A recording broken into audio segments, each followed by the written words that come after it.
మేము సస్పెండ్ చేయాలి చేయొద్దు అని మేము నిర్ణయిస్తలేము. వారు నిర్ణయం ఏం తీసుకుంటారు.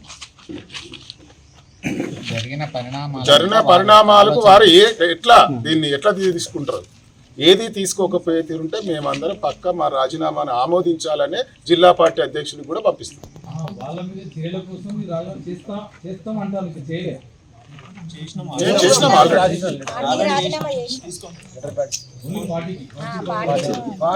పార్టీకి చేసినాము, పదవికి కూడా చేయడానికి సిద్ధంగా అందరం కూడా పేపర్ కూడా రాసుకోవడం జరిగింది. కానీ పత్రికా ముఖంగా మేమందరం కలెక్టర్ ఆఫీస్కి పోయిన రోజు అప్పుడు మీ అందరిని పిలిచి మీ సమక్షంలో పదవి కూడా రాజీనామా చేయడానికి సిద్ధంగా ఉన్నాం.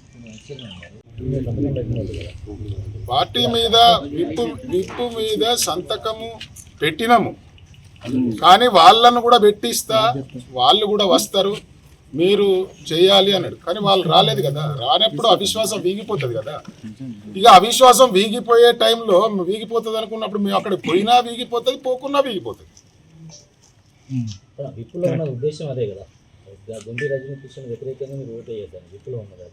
అవును, మరి ఇప్పుడు ఓటు వేద్దామని మేము వేయలేదు కదా. ఇప్పుడు ఓటు వేద్దామంటే మా ఓటు చెల్లాలి కదా. 17 మంది ఉంటేనే కదా చెల్లేది.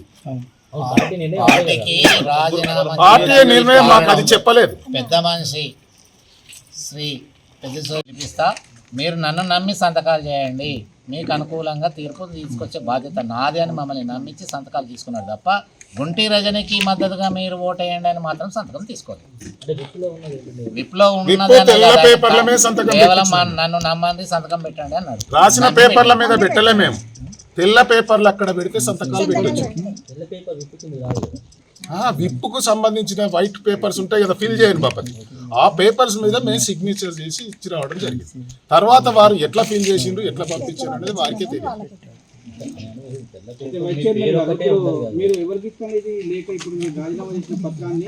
మేము ఇప్పుడు ఈ రాజీనామా పత్రాన్ని ఫస్ట్ ఇప్పుడు ఆయనకే పంపిస్తున్నాం, సుదర్శన్ రెడ్డి గారికే పంపిస్తున్నాం. అధ్యక్షుడి ద్వారా, టౌన్ పట్టణ పార్టీ అధ్యక్షుడి ద్వారా ఆయనకే పంపిస్తున్నాం. ఆయన నిర్ణయం ఏంటిది అనేది ఎట్లన్నా ఉండనియండి, మా నిర్ణయం తెలియజేసింది ఆయనే.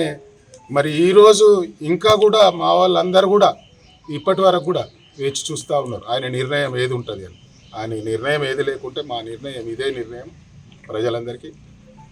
మాకు జిల్లా పార్టీ అధ్యక్షుడు కూడా పంపిస్తాం, ఆరు రమేష్ గారు.